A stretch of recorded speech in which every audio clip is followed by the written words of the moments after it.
આપણે એકદમ ટેસ્ટી અને ક્રિસ્પી સેન્ડવિચ બનાવવાના છીએ। આજે આપણે મસાલા સેન્ડવિચ બનાવવાના છીએ। તેના માટે મેં અહીંયા બટેકા બાફીને મેશ કરીને લઈ લીધા છે। ડુંગળીને ઝીણી કટ કરીને લઈ લીધી છે। 2 થી 3 તીખા મરચાં કટ કરીને લઈ લીધા છે। મીઠા લીમડાના પાન, ધાણા મરચાંની ચટણી, ટોમેટો કેચઅપ અને બ્રેડ લઈ લીધી છે। મસાલો બનાવવા માટે એક કડાઈમાં થોડું તેલ લઈ લઈશું।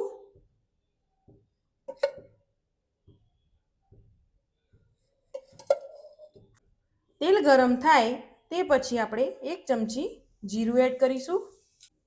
મીઠા લીમડાના પાન, લીલા મરચાં,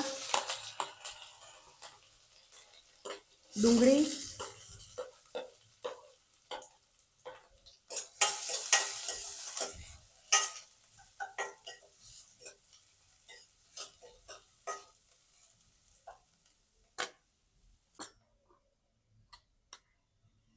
એક નાની ચમચી હળદર, એક નાની મરચી લાલ મરચું પાવડર, સ્વાદ પ્રમાણે મીઠું, 1 ચમચી ચાટ મસાલો, 1 ચમચી મેગી મસાલો, 1 ચમચી ગરમ મસાલો। આ બધાને આપણે મિક્સ કરી લઈશું।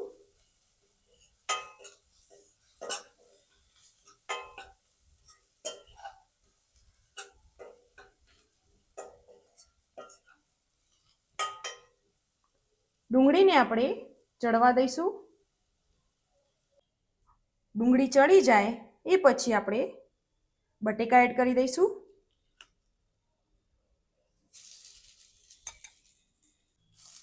તેને આપણે મિક્સ કરી લઈશું।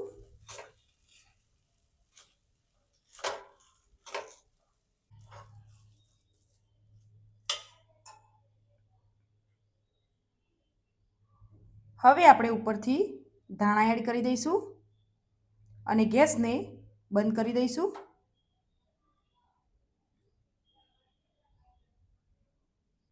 મસાલાને આપણે ઠંડો કરી લઈશું।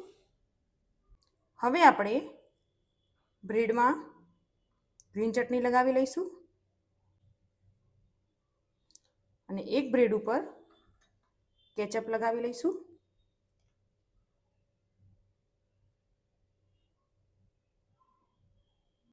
હવે આપણે તેમાં બટાકાનો મસાલો ભરી લઈશું। આ રીતે મસાલો આપણે લગાવી લઈશું અને એ જ રીતે બધી સેન્ડવિચ રેડી કરી લઈશું। આ રીતે બધી સેન્ડવિચ ભરીને તૈયાર કરી લેવાની છે। હવે આપણે એક પેનમાં થોડું બટર એડ કરી દઈશું। તમે તેલ પણ યુઝ કરી શકો છો।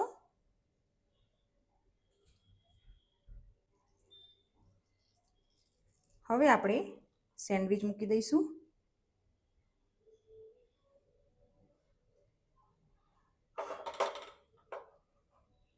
સેન્ડવિચને આપણે બંને બાજુથી ક્રિસ્પી કરી લેવાની છે। હવે આપણે સેન્ડવિચને પલટાવી લઈશું। તમે જોઈ શકો છો એકદમ ક્રિસ્પી થઈ છે। બંને બાજુથી આ રીતે ક્રિસ્પી કરી લેવાની છે। હવે આપણે સેન્ડવિચને લઈ લઈશું। તમે જોઈ શકો છો બંને બાજુ આપણી સેન્ડવિચ ક્રિસ્પી થઈ ગઈ છે।